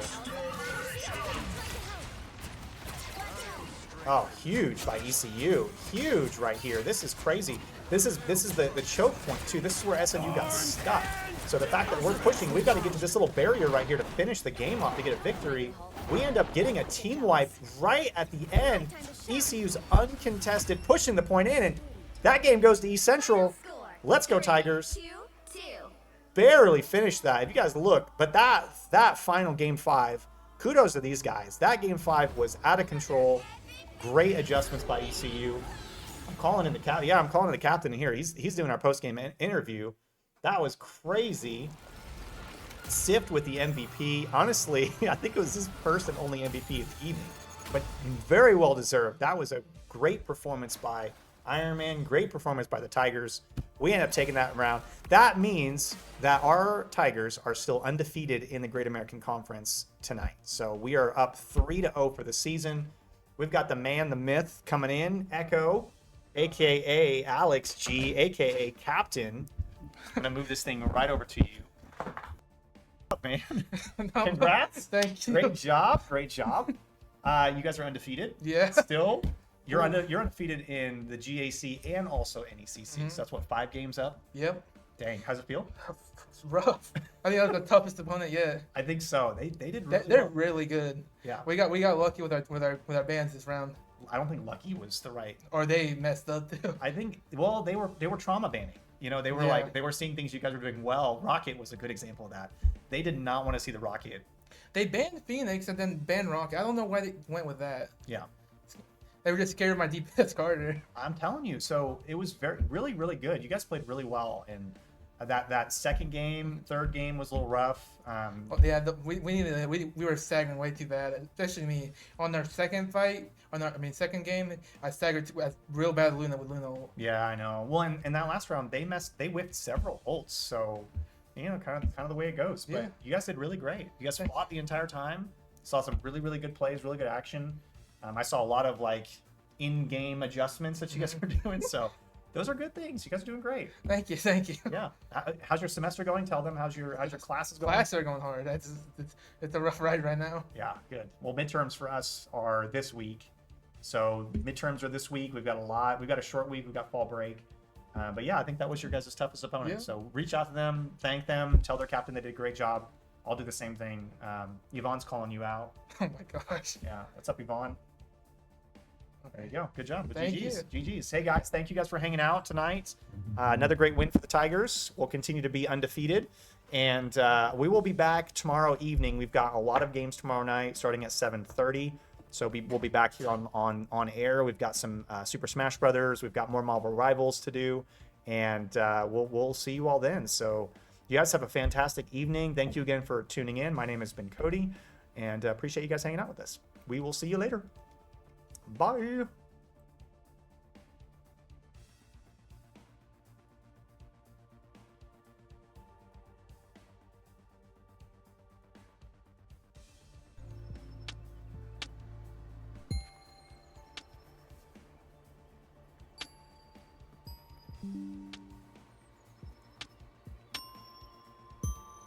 Thank you.